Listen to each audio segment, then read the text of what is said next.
ख़ुद नज़रात किसी भी मुल्क की दिफा के लिए फ़ौज और खुफिया इदारे बैक बोन तस्वर किए जाते हैं। अगर मुल्क की खुफिया इदारे मुनज़्ज़म और फ़ाल हो तो वही खुफिया इदारे मुल्क व मिल्लत के लिए फौलादी दीवार किसी हैसियत रखती है और किसी भी नाखुशगवार वाक़े से निमटने के लिए सिक्योरिटी इदारों को बर वक्त आगाह रखती है। नाज़रीन मोहतरम, दुनिया के नक्शे पर लगभग 200 ममालिक आबाद है, जिनमें से 10 ममालिक के पास बेहतरीन इंटेलिजेंस एजेंसियां मौजूद है, जिनका बजट करोड़ों अमरीकी डॉलर्स है। लेकिन बावजूद इसके सबसे कम बजट रखने वाली ISI दुनिया की नंबर 1 और ताकतवर एजेंसी कैसे बनी? दोस्तों, ये हम नहीं बल्कि दुनिया इतराब करती है कि ISI को मात देना नामुमकिन है। इस हवाले से रूसी जनरल बारहा इस बात का इतराब कर चुके हैं। नजर मोहतरम, अगर तारीख पर नजर डाली जाए तो हमारी गुमनाम हीरोज ने ऐसे कारनामे अंजाम दिए हैं जिसने पूरी दुनिया की इंटेलिजेंस एजेंसियों को हैरत में डाल दिया है। खुद नजरात इस हवाले से सैकड़ों वाकयात मौजूद है, लेकिन यह सब का जिक्र करना मुमकिन नहीं। इसलिए आज की वीडियो सेशन में हम आपके साथ हमारे गुमनाम सिपाहियों की चंद वाकयात शेयर करेंगे, जिसके बाद आपके मुंह से बेसाख्ता ISI जिंदाबाद का नारा गूंज उठेगा। नजर मोहतरम, ये वाकया उस बहादुर गुमनाम सिपाही का है जिसका जिक्र न करना यकीनन इंतहाई ज्यादती होगी। नजर मोहतरम, ये वो गुमनाम सिपाही था जिसने इसराइल और भारत के मुश्तरका मंसूबे को खाक में मिलाकर न सिर्फ पाकिस्तान बल्कि पूरी दुनिया को एटमी जंग से बचाया। खुद नजरात, अगर ISI का ये गुमनाम मुजाहिद इस मंसूबे का बर वक्त पता न चलाता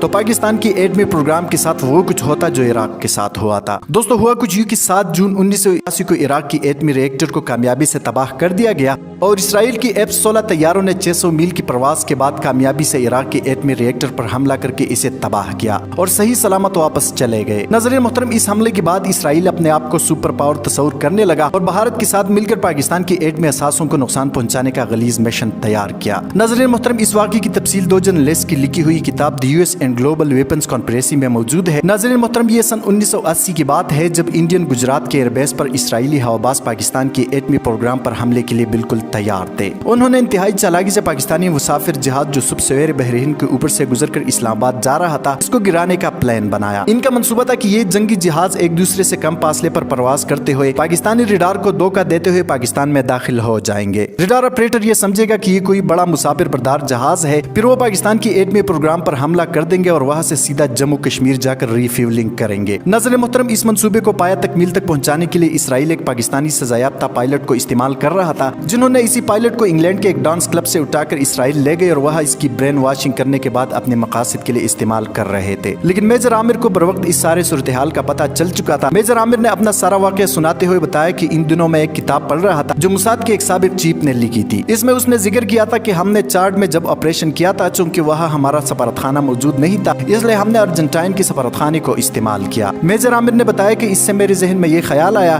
कि इनका तो पाकिस्तान में भी कोई सफारतखाना मौजूद नहीं, कहीं वो यहाँ तो ऐसा काम नहीं कर रहे। मैंने जब अर्जेंटाइन के सफारतखाने के बारे में मालूमात हासिल किए तो वहाँ 2 डिप्लोमेट थे, एक सफीर जबकि दूसरा सेक्रेटरी था, और उनके जरिए मैं उस पायलट से मिला जिसका कोर्ट मार्शल हुआ था। मैंने उसे अपना नाम सईद खान बताया और उसे बताया कि मैं एक पख्तून कौम परस्त हूँ और इनके लिए ही काम कर रहा हूँ। मेजर आमिर ने मजीद कहा कि मैं इसके साथ तकरीबन 2 साल तक रहा, जिसके जरिए मुझे इसराइल के सारे मंसूबे का पता चल गया था। पाकिस्तानी खुफिया एजेंसी ISI इस सारे सूरत हाल का जायजा ले रही थी। हमला सुबह 4 बजे होना था और जनरल जियाउल हक को रात के 12 बजे इतला दे दी गई थी। जनरल जियाउल हक ने सूरत हाल का जायजा लिया और फैसला किया कि हमले को रोका नहीं जाएगा बल्कि मुकम्मल नाकाम बनाया जाएगा। इसके लिए पाकिस्तान एयरफोर्स की 3 दस्ते तैयार किए गए। पहले दस्ते का काम इसराइली हमले को रोकना था, जबकि दूसरे दस्ते को भारत की एटमी प्लांट पर हमला करने की जिम्मेदारी सौंपी गई और तीसरे दस्ते को इसराइल की एटमी प्लांट डेमोना को तबाह करने का टास्क दिया गया। लेकिन इसराइल पर हमला करने में मसला ये दरपेश आ रहा था और वो ये कि पाकिस्तानी जहाज वहाँ रिफ्यूलिंग न कर पाते और इनका गिरना लाजमी था। इस खतरनाक मिशन के लिए 4 हवाबाजों की जरूरत थी, जिसके लिए 10 जानबाज तैयार हो गए। नजर मोहतरम, जनरल जियाउल हक ने जब इस मौके को पाया तो फौरी तौर पर इस्लाम के बदतरीन दुश्मन